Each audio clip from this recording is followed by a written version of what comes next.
踏みしめて君は目覚めてゆく天使の微笑みで連れ出して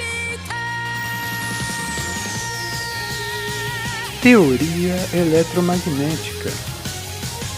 最後まで諦めないさやり続けることに必ず意味がある You just try again 闇を向けて You just go away 世界は君の輝きを待ってる大地を踏みしめて君は目覚めてゆく天使の微笑みで連れ出して始まりはいつでも遅くないさ何度でも立ち上が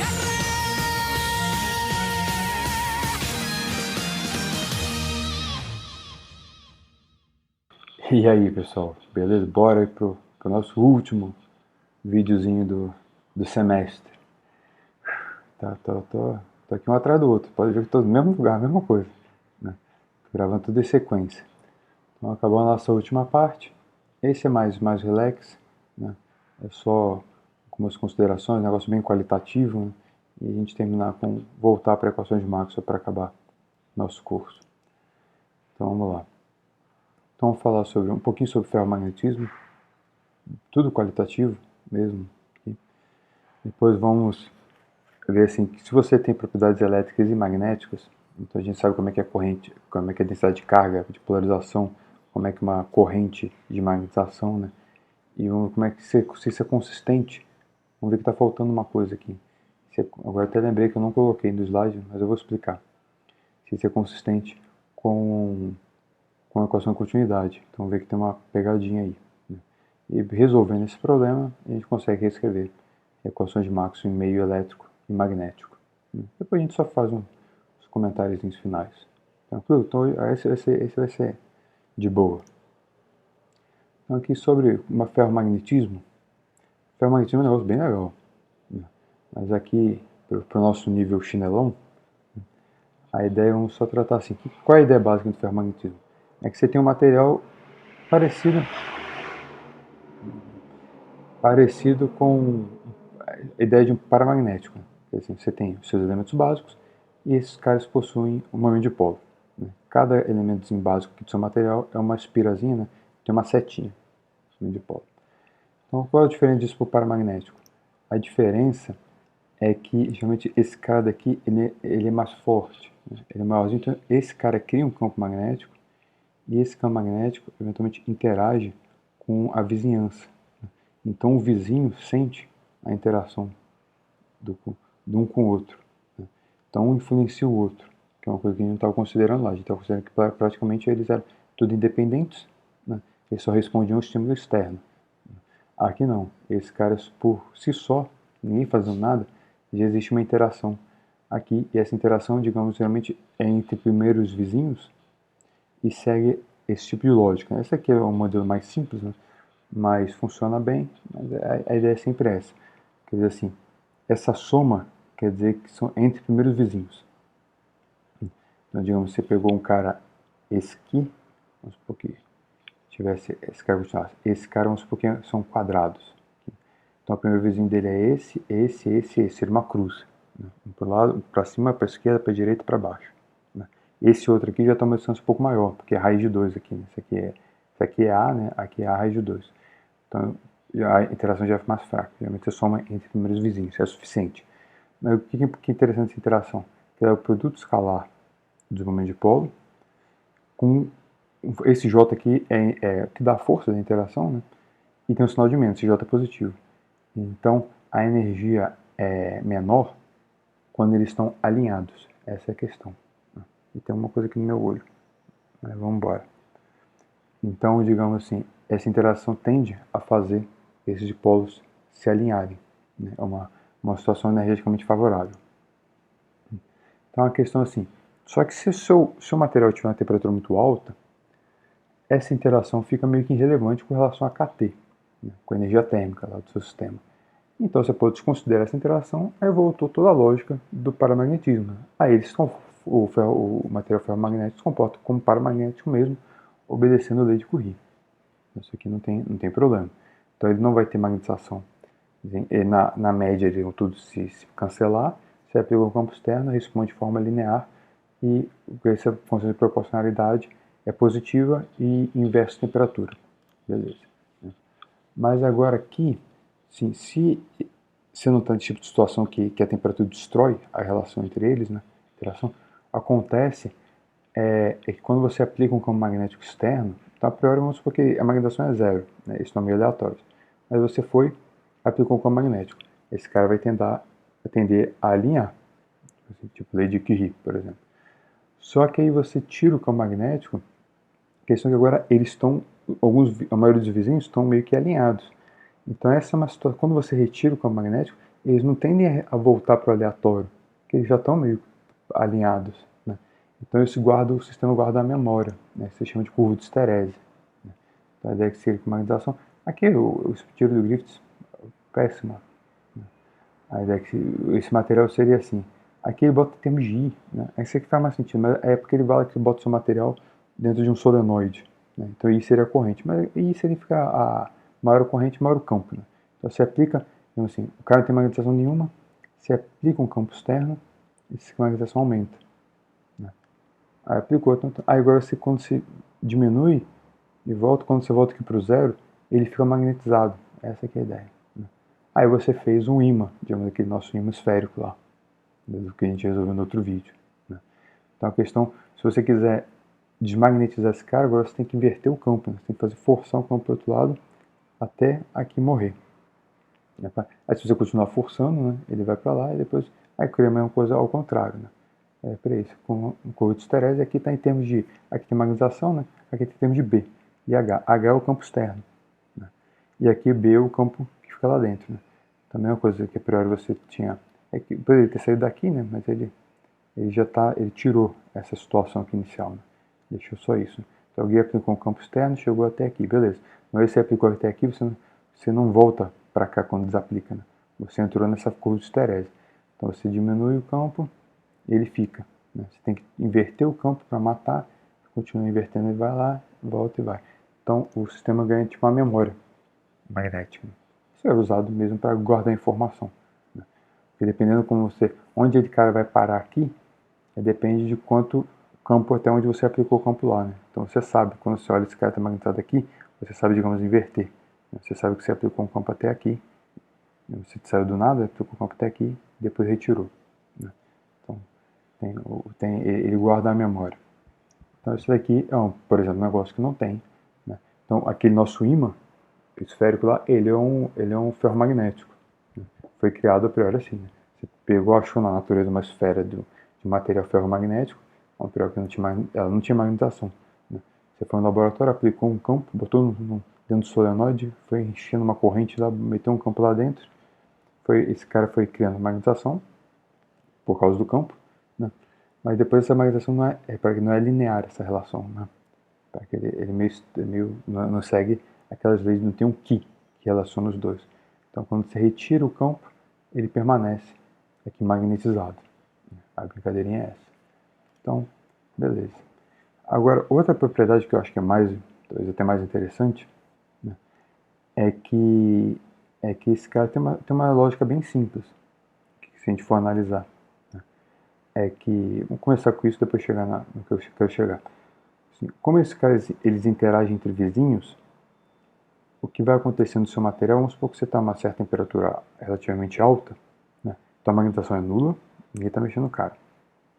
Nula, não tem curva de esterese, não tem nada, ninguém vai aplicar campo magnético aqui. E eles estão... Só que como os vizinhos interagem, a tendência é que os vizinhos meio que se alinhem, porque fica mais simples, né? Mas um interage com o outro, com o outro, com o outro, e é para ter uma outra região que tem os vizinhos ali apontaram para o outro, né? E os outros vizinhos apontaram para o outro, acontece que você cria domínios magnéticos, né? Aqui tem um pessoalzinho apontando para o lado, para o outro. Na soma, quer dizer mais ou menos assim, como se aqui fosse um dipolão, né? Outro dipolão, efetivo, né? E no final ele se cancela. Beleza. Mas o tamanho desse domínio magnético, isso cria uma escala que eles chamam de comprimento de correlação. É quanto, você vê quanto esse cara tem influência, o tamanho, até onde ele influencia os vizinhos. Né? Então esse cara tem a influência aqui mais ou menos de um raio desse Xi. Aqui. Isso é função de temperatura. Você tem uma ideia que se a temperatura for muito alta, esse cara é pequeno, porque a agitação térmica é muito grande, então ninguém interage mais, né? A interação fica irrelevante e tudo vira flutuação térmica.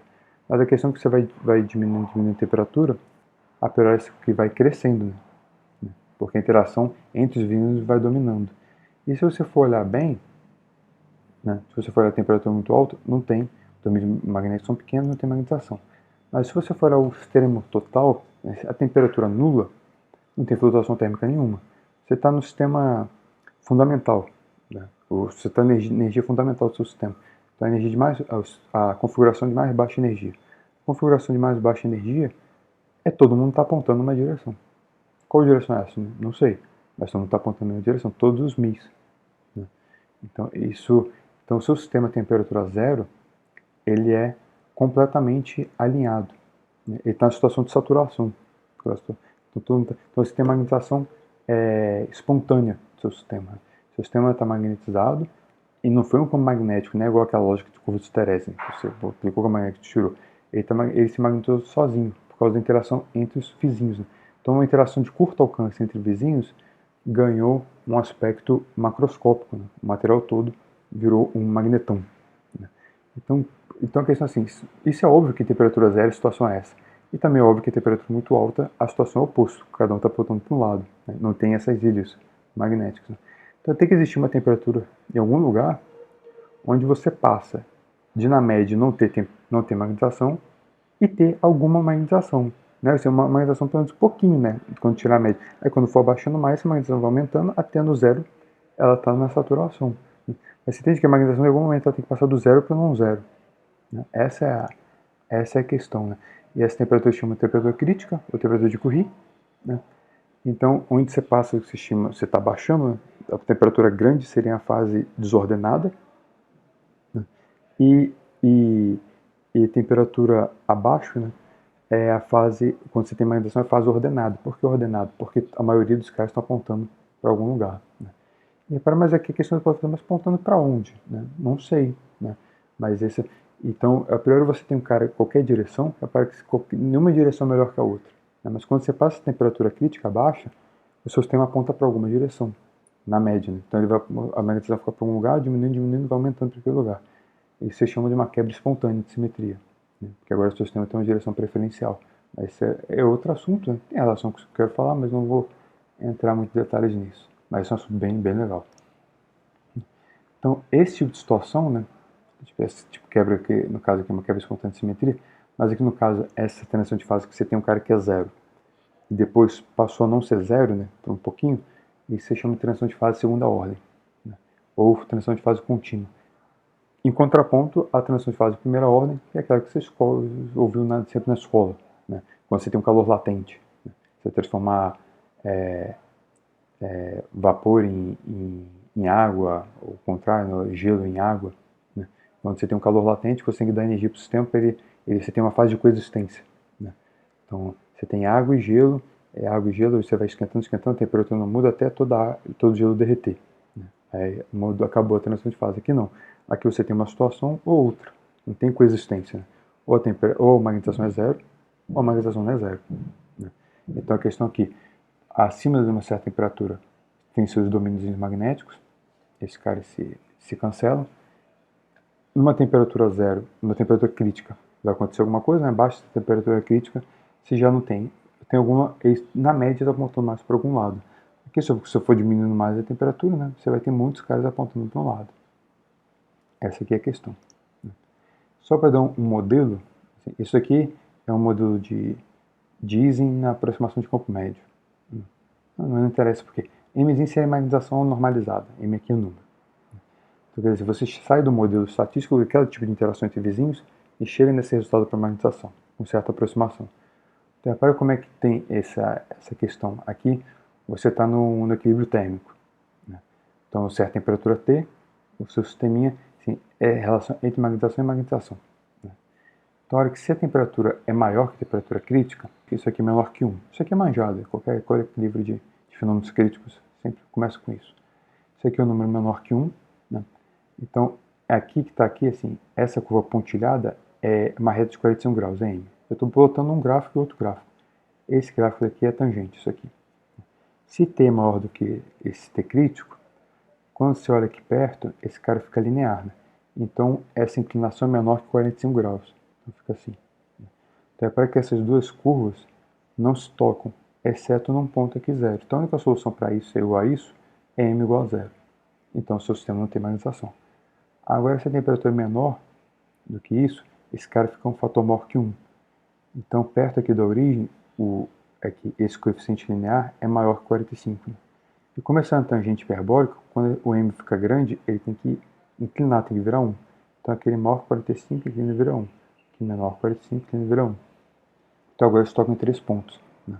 Em 0. Mas aqui dá para mostrar que esse ponto 0 é um ponto instável. Quer dizer, assim, ele é o máximo da energia livre, não o mínimo. Né? Então, ele não maximiza entropia. Né? Esses outros aqui sim. Esse. Então, na verdade, o seu estado vai para um desses. Seu sistema vai para um desses estados. Ou ele vai ficar com a magnetização para um lado. Aqui seria tudo numa linha. Ou ele magnetiza. Na verdade, isso é um modelo de Ising. Assim, o modelo de Ising, assim, o cara tá. Cada dipolo daquele, ele tem valor 1 ou menos 1. Né? Ele só aponta. Não é um vetor rodando, só para ficar mais fácil. Né? Ou ele aponta para um lado ou aponta para o outro. Né? Então, por isso que aqui tudo está na linha, essa magnetização. Não tem vetor. Então, ou ele magnetiza para um lado ou para o outro. Qual ele vai magnetizar?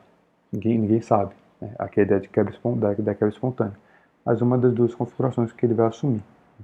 Então, aqui o seu sistema tem magnetização. Então, ele magnetizou. E repara que regula isso é um valor de temperatura. Maior que isso maior que um valor, menor é outro. Só para a gente ver como é que pode fazer. Como é que uma coisa pode ser 0 até um valor e depois não ser 0. Essa formulinha, esse modelinho explica bem. E agora aqui, para a gente acabar, aqui é só um comentário. O que acontece na temperatura crítica? Na temperatura crítica você não tem magnetização. Mas o que acontece que caracteriza isso, essa transição de fase de segunda ordem, é que você tem aqui os domínios magnéticos, quando você vai abaixando a temperatura, eles apenas vão crescendo. Né? Você pode ter ilhas maiores e tal. Na temperatura crítica, ele caracteriza, como você determina a temperatura crítica, né? Analisando lá o seu modelo, é onde esse comprimento de correlação diverge. Isso quer dizer que todo mundo está apontando na mesma direção? Não. Acontece que o seu sistema perdeu essa escala, então você pode ter qualquer coisa. Quer dizer, você pode ter uma ilha pequena, do cara apontando para o lado, você pode ter um bloco enorme de gente apontando para o outro, você pode ter uma ilha, né? Uma faixa de todo o seu sistema que todo mundo apontando para uma certa direção. Então, como qualquer coisa pode acontecer, quando você perde a noção de escala do seu sistema. Né? Então, se você pega só a rede tem 1000 por 1000, né? Então vai ter, tipo modelo Disney, né? Aqui a ideia. Você vai ter um monte de cara para cima, para baixo, um pedaço grande para cima, para baixo, um pedaço pequeno para cima, para baixo. Se você pega ali 10.000 por 10.000, você dá um zoom no pedaço que é 1000 por 1000, né? Você vai ter um monte de cara para cima, um monte de cara para baixo, um pedaço para cima, um pedaço para baixo, um pedaço grande para cima, um pedaço grande para baixo, pequeno para cima, ou seja, a mesma coisa. Né? Então você perdeu essa ideia, dessa noção. Né? Porque quando você tem uma escala natural, aquele Xi, se você olha muito perto do Xi, você vai ver todo mundo apontando para um lado. Se vai afastando, você vê tanto para um lado, tanto para o outro. Se afasta mais, você já não vê, você só vê de uma acetona para um lado e uma acetona para o outro. Né? Entendido? É diferente, você sabe distinguir. Aqui você não sabe mais. E esse aqui é uma simulação numérica, exatamente do modelo de Ising. Esse site que desse Douglas Ashton é bem legal sobre sobre o modelo transição de fase segunda ordem, né? É quando você tem esse variância de escala, você chama isso, né? Pontos críticos aqui. Vou botar aqui, dar um play para nós aqui, só para explicar a situação. Aí tudo bem, ele vai fazer uma rede de tanto por tanto, lá até tanto por tanto, e aqui, se eu explicar aqui qual é a ideia, que é a proposta dele. Esse daqui é tipo um modelo de Ising, vamos supor que claro, são os caras, é uma rede com vários caras, para cima ou para baixo. Então, assim, claro está apontando para cima, escuro está apontando para baixo, por exemplo. O que ele quer dizer aqui? Repara que esses caras são muito parecidos, né? Um pedaço escuro, um pedaço claro, um pedaço escuro, um pedaço claro. E ele quer fazer qual? A questão é assim, que digamos assim, esses 3 desses caras, nem lembro mais qual é, eles são zooms dentro do outro. Quer dizer assim, um pedaço aqui é a sua rede toda, o outro pedaço é um pedaço dessa rede toda, o outro pedaço é um pedaço do pedaço, e por aí vai. Né? Você consegue de olho saber o que está dentro de quem? Né? Isso que é a questão dessa simetria de reescalamento. Você não tem essa noção. Que ele vai mostrar aqui pra gente. Um pedaço ali de dentro, só um pedacinho. Então, isso daqui é só um cara aqui dentro. E tudo isso é só um pedacinho aqui dentro. Né? Então isso aqui era a rede dele toda. E aí deu um zoom aqui e depois outro zoom ali. Né? Okay? É só pra gente entender isso. Essa é a questão de você não ter uma simetria de reescalamento. Né? Você não ter uma unidade natural. Né? Porque geralmente em física você tem parâmetros no seu modelo, os parâmetros te dão, você vai ver muito isso em quântica, né? Um pouco do que eu falei daqueles, do problema de Bohr, né? do raio do elétron clássico e tal. Os parâmetros físicos te dão escalas naturais, né? Você entende a escala onde as coisas acontecem, mas a situação você não tem escala nenhuma. Né? Então por isso que você tem uma situação, esse tipo de coisa, você passa de uma situação que é microscópica, então interação micro, né, entre vizinhos. Então, depois que isso acontece, essa sua transição de fase segunda ordem, esse cara de magnetismo, você tem um efeito global. Né? Então aquele cara ele começou a ter uma interação de curto alcance, tem uma relevância em longo alcance. Essa é coisa que não é trivial. Né? Mas os caras só interagem um vizinho com o vizinho, mas cria uma rede de fofoca, né? Um telefone sem fio, e o troço fica grande. Né? Essa aqui é a... Então, digamos, você passou a transição de fase, é isso que você começa a ter, a magnetização. E quando você está no ponto crítico, o que você tem é que você tem a situação de qualquer coisa. Né? Então, para um lado a fofoca espalhou, para o outro lado a fofoca não espalhou. Então, cada um tem suas regiões aqui de interação, né? De fofocas. A fofoca vai passando de boca a boca, né? Vizinho para vizinho. Né? Então, essa daqui caracteriza uma transição de fase segunda ordem. Isso é uma área de física que é bem interessante de matéria condensada. Tem uma correlação com teorias conformes. Teorias conformes é exatamente isso. Né? Eletromagnetismo sem cargas tem esse tipo de simetria, só campo eletromagnético é uma teoria conforme. Tem implicação de matéria condensada para isso, tem que ter implicação hoje em dia em sistemas holográficos, né, ou seja, em gravidade. Né? Usar a gravidade para descrever esse tipo de coisa. E tem um monte de coisa. Teoria de quântica de campo, né? Isso também descreve, digamos, esse tipo de transição de fase, que dá massa para partículas. Né? O mecanismo de Higgs é isso. Né? No jeito que é difícil relacionar aqui, né? Mas é isso. E esse complemento de correlação é o inverso da massa. Né? Quando você está na região, na sua transição de fase, né? ou aqui você, digamos, os seus caras perdem massa, né? Perdem escala. Então, digamos, se você tem uma transição de fase, esses caras começam a baixas energias, né? Você tem uma quebra espontânea de simetria e o seu sistema suas partículas ganham massa, né? Porque interage lá com Higgs. A lógica é a mesma daqui do sistema ferromagnético ganhar a magnetização. Né? Essa é mais ou menos a ideia aqui. Mas vamos terminar, né?